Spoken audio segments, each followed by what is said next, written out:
Assalamualaikum warahmatullahi wabarakatuh. Perkenalkan, nama saya Chani Noviana dari kelas 3B dengan NPM 23106310808010. Di sini saya akan mempresentasikan analisis kajian ekokritik pada cerpen Mawar karya Eko Darmoko. Selanjutnya yaitu ada latar belakang masalah penelitian. Pada cerpen Mawar ini, karya Eko Darmoko, cerpen ini mengangkat masalah tentang bencana alam dari dinamika hubungan interpersonal. Cerpen ini berisi tentang peristiwa bencana alam dan dinamika interpersonal yang dialami oleh tokoh utama yaitu Mawar. Lalu ada rumusan masalahnya. Yang pertama untuk mengetahui unsur-unsur intrinsik, yang kedua untuk mengetahui hubungan manusia yang digambarkan dalam cerpen, lalu yang ketiga yaitu interaksi tokoh aku dan lingkungan. Adapun latar belakang pengarang, yaitu Eko Darmoko ini lahir di Surabaya dan merupakan seorang prosais. Beliau juga dikenal sebagai Rudi. Pendidikan terakhirnya adalah jurusan Sastra Indonesia di Universitas Airlangga pada tahun 2004 hingga 2009. Eko Darmoko juga masuk ke dalam daftar 10 penulis emerging Indonesia dalam Ubud Writers and Readers Festival 2022. Beliau saat ini bergabung dalam komunitas sastra Cak Dien Rejim Surabaya. Selanjutnya yaitu ada subjek dan objek penelitian. Penelitian ini berfokus pada cerpen Mawar karya Eko Darmoko yang diterbitkan di media Basa-Basi. Dalam cerpen ini menceritakan seorang gadis bernama Mawar yang menghadapi erupsi Gunung Semeru.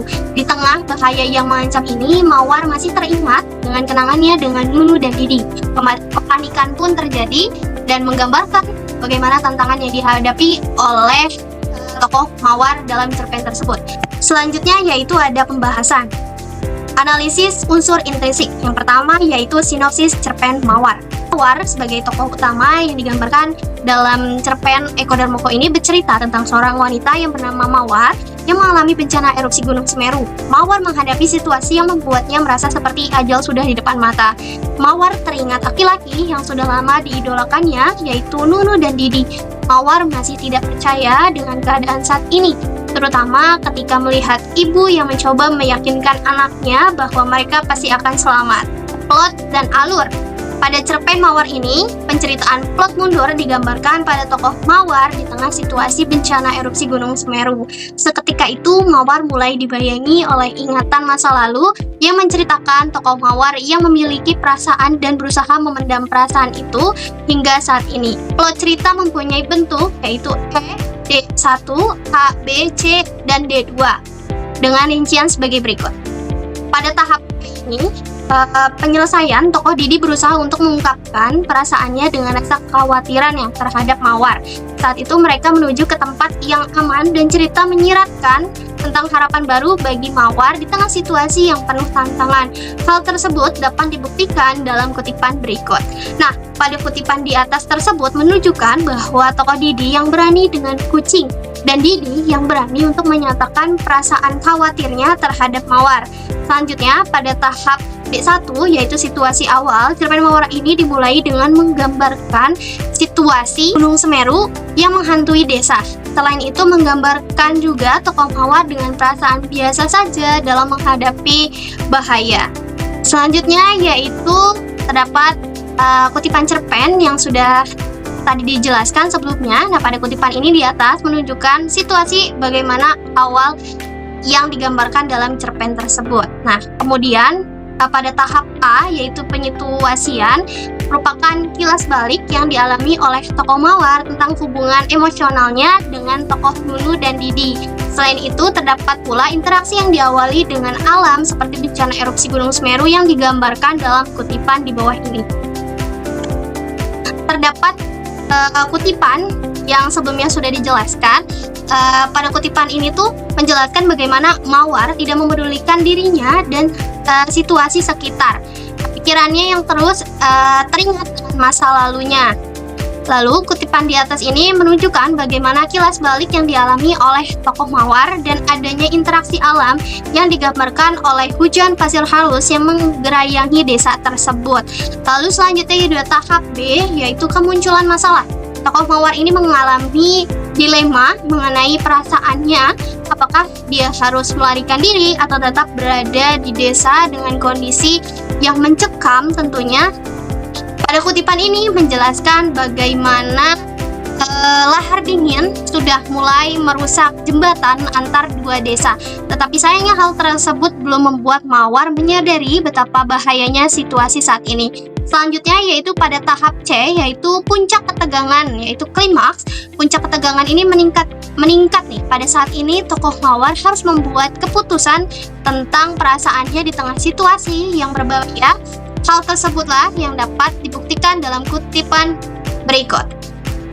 Pada kutipan tadi dijelaskan bahwa teks sependi tersebut menunjukkan bagaimana puncak ketegangan yang terjadi yang diawali dengan topik Mawar yang dituntut untuk mengambil sebuah keputusan, di mana tokoh Mawar sudah menentukan keputusannya mengenai perasaannya dan memutuskan untuk menghadapi masa depan.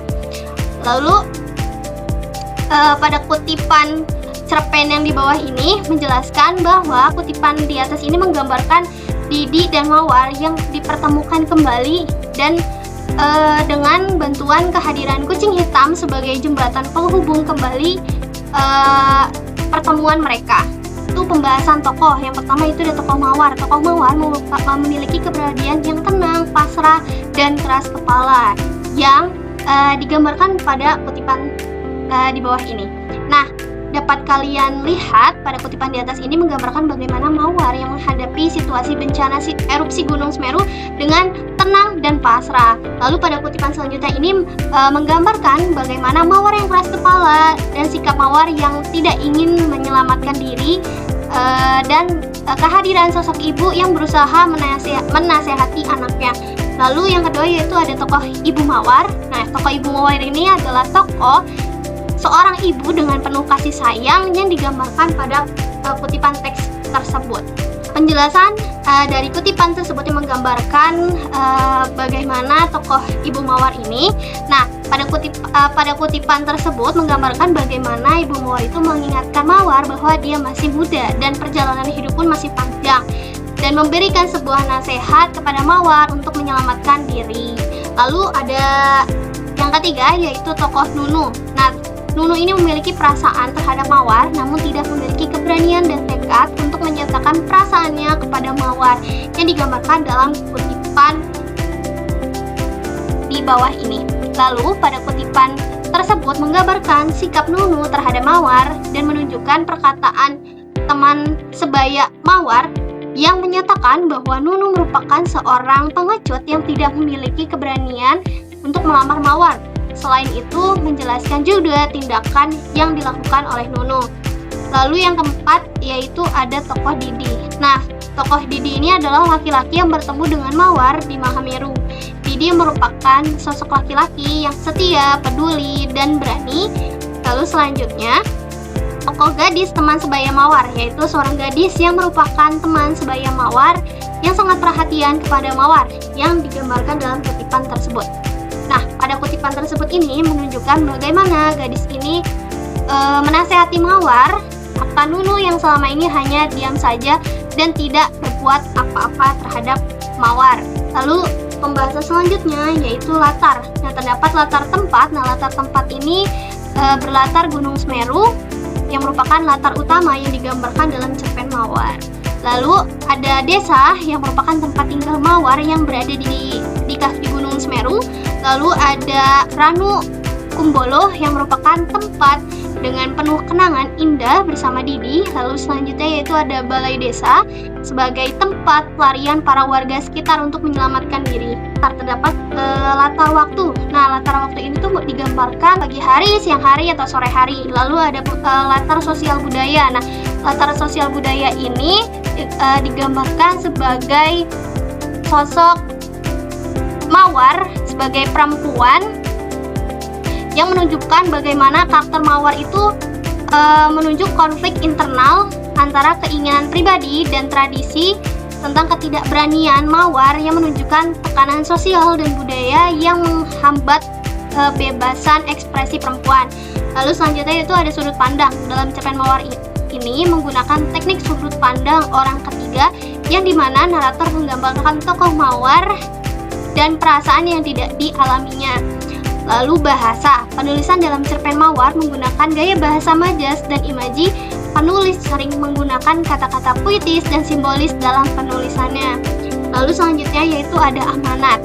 Cerpen Mawar ini mengandung pesan moral yang dapat dipetik, yaitu mengingatkan kita pembaca terhadap pentingnya untuk tidak keras kepala, egois, karena sikap keras kepala dan egois itu dapat merugikan diri sendiri serta dapat membahayakan juga bagi keselamatan diri kita. Ada tema. Nah, tema pada cerpen Mawar ini terdapat tema utama yaitu mayor, tema mengenai konflik batin yang dialami oleh Mawar dan alam. Nah, terdapat juga tema tambahan yaitu minor. Tema tambahan dalam cerpen Mawar ini merupakan sifat egois tokoh Mawar yang terdapat dalam cerpen Mawar karya Eko Darmoko. Terakhir yaitu ada amanat.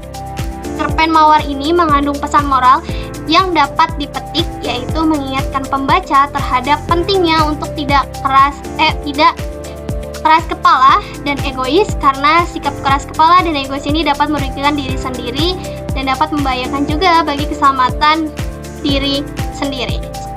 Hubungan manusia dan alam pada cerpen Mawar karya Eko Darmoko ini diawali dengan permasalahan lingkungan seperti bencana alam dan kutipan berikut. Nah, erupsi Gunung Semeru yang mengakibatkan letusan awan panas yang menyerupai bentuk jamur inilah yang mengancam kelangsungan hidup makhluk hidup di sekitarnya. Meletusnya gunung tersebut mengakibatkan aktivitas warga sekitar menjadi terganggu. Terdapat kutipan cerpen. Kutipan cerpen ini menganalogikan tentang jamur raksasa sebagai awan panas tebal yang berasal dari letusan Gunung Semeru. Letusan Gunung Semeru inilah yang merupakan salah satu bentuk fenomena alam atau bencana alam. Lalu terdapat juga kutipan cerpen. Nah, kutipan cerpen ini bahwa faktor lingkungan seperti bencana alam sangat efektif kaitannya terhadap keberlangsungan makhluk hidup. Kutipan sebelumnya yaitu menjelaskan bahwa kehilangan orang yang disayang digambarkan di dalam isi cerpen, yang dimana para tokoh Mawar, Ibu, Nunu, Didi, Mawar, serta para warga mereka meninggalkan tempat tinggal mereka dan berevakuasi ke tempat yang lebih aman. Dapat disimpulkan bahwa makhluk hidup memiliki ikatan yang sangat melekat, saling mempengaruhi. Oleh sebab itu, menjaga alam dan meningkatkan kesiapsiagaan bencana adalah kunci untuk kelangsungan hidup seluruh makhluk hidup di bumi. Interaksi tokoh aku, Mawar, dengan lingkungan.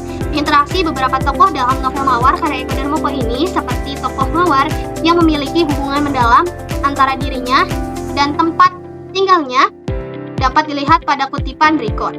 Nah, tokoh Mawar mempunyai ikatan mendalam dengan ibunya yang bersentuhan dengan alam.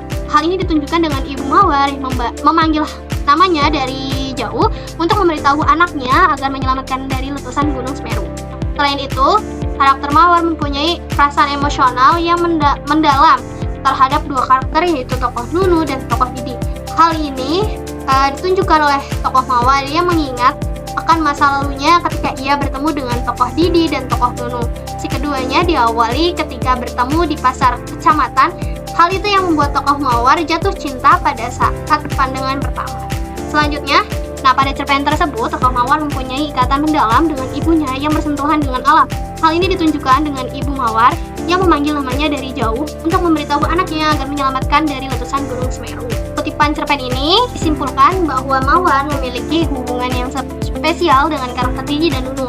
Dapat disimpulkan bahwa dua hal yang telah dicapai, yaitu analisis hubungan manusia dengan alam dan interaksi tokoh Mawar dan lingkungan dalam cerpen Mawar karya Eko Darmoko di Media Basa-Basi edisi tahun 2023, menggambarkan bagaimana hubungan manusia yang berhubungan dengan alam. Dalam cerpen ini juga merujuk kepada interaksi para tokoh dengan lingkungannya. Nah, cerpen Mawar karya Eko Darmoko ini menjelaskan bukan kepada fenomena alam yang digambarkan dalam latar cerita saja, melainkan kepada kehidupan dan emosional yang dirasakan oleh tokohnya. Peneliti menggunakan kajian ekokritik sastra sebagai pendekatan dalam analisis cerpen Mawar ini. Penelitian ini tidak hanya mengkaji dimensi ekologi sastra saja, namun juga mengkaji kompleksitas interaksi antara makhluk hidup dan lingkungan alam melalui pendekatan ekokritik sastra. Diharapkan dapat memberikan pemahaman mendalam tentang bagaimana sastra dapat merefleksikan dan menyikapi persoalan lingkungan hidup serta dampaknya terhadap kehidupan makhluk hidup di sekitarnya. Oke, sudah di tahap akhir dari penjelasan analisis cerpen karya Darmoko. Lebihnya mohon maaf. Wassalamualaikum warahmatullahi wabarakatuh.